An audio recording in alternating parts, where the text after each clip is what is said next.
the city of Cleveland, Ohio has granted the Tamir Rice family a $6 million settlement in a civil lawsuit that was filed against the city and its law enforcement. So according to reports, an order filed in the U.S. District Court in Cleveland on Monday says the city will pay out $3 million this year and $3 million the next. Now, the officers had asked a judge to dismiss the lawsuit. Lohman's attorney, Lohman is the police official who shot and killed Tamir Rice within 2 seconds, has said he bears a heavy burden and must live with what happened. Now, I want to refresh your memory about what happened to Tamir Rice in November of 2014. He was at a park playing with a pellet gun. It was not a real gun. It would not kill anyone or cause any harm to anyone. An individual at the park who saw him called 911 and let the police know that there was someone who appeared to be a minor playing with a gun and pointing it at people, but he was clear in stating that it was unlikely that the gun was real. He just wanted them to come in and investigate and make sure everything was okay.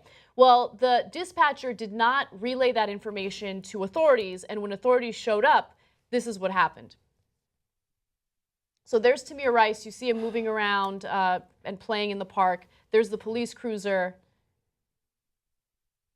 And that's it. Within 2 seconds, my God. It's insanity. He was shot and killed. Insanity. Why did they drive so close to him? If they're terrified, If you're afraid why of the would you guy. pull up to him? Well, they couldn't wait to shoot that gun. Because they couldn't wait to shoot him, probably. And they're bad cops. That one guy was fired already from a police force for being horrible cop.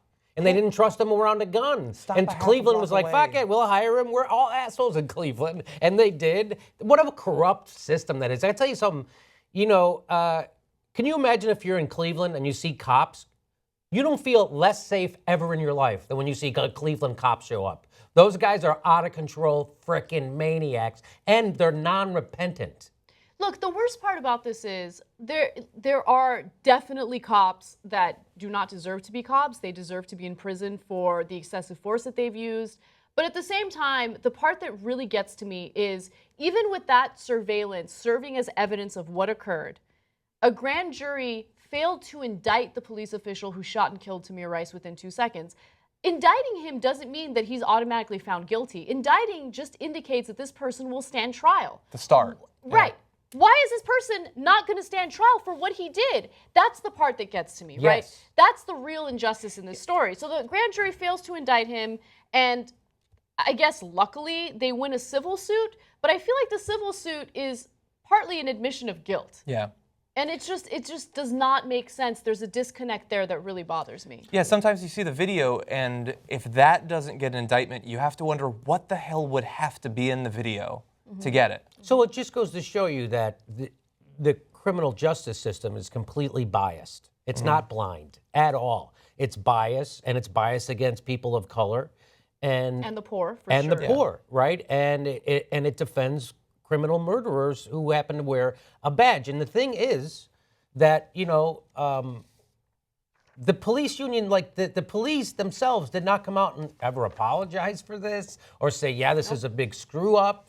Or, yeah, in fact, wow, this is a horrible it's the opposite. What did they say, Anna? The Cleveland Police Patrolmen's Association and Steve Loomis released the statement. He said the following, that the settlement should educate the youth of Cleveland in the dangers associated with mishandling these firearms, right? So basically shifting the blame onto Tamir Rice.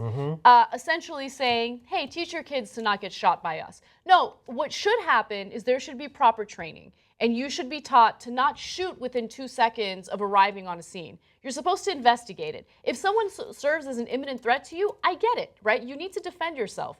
But they didn't even give that entire situation an opportunity to figure out if there was an imminent threat. Yeah. This kid got shot. He's a kid, 12 years old, got shot within 2 seconds. There's no argument in your favor at this point. The evidence is there. The proof is in the pudding. And again, the mishandling of that case and the fact that that grand jury refused to indict the police official really bothers me. Yeah, and look, money obviously doesn't bring him back, and it's not the same as getting justice, an actual admission by the system that they were wrong, and that could possibly lead to change so that this doesn't keep happening over and over. But at the very least, thankfully, there's something. They get some kind of, as you said, sort of implicit admission that something wrong was done. So you often see at the end of a criminal case, like when the family gets to confront before the sentencing, they get to confront the person who killed their family member or raped their family member or whatever. And then, you always look to see, wow, if the guy is a little repentant, it kind of is a little bit healing for your soul in a sense or whatever.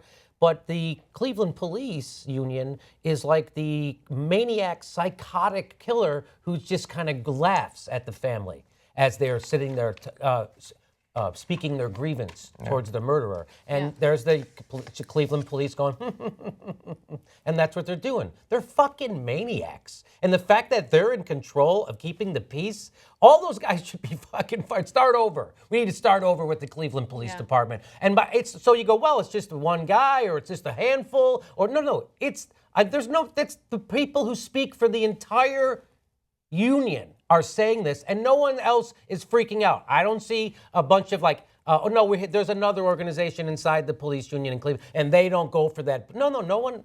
They're all on board. This is how they all feel. I don't know how you could live in Cleveland and not be shitting your pants every time you see one of these fucking maniacs coming down the street.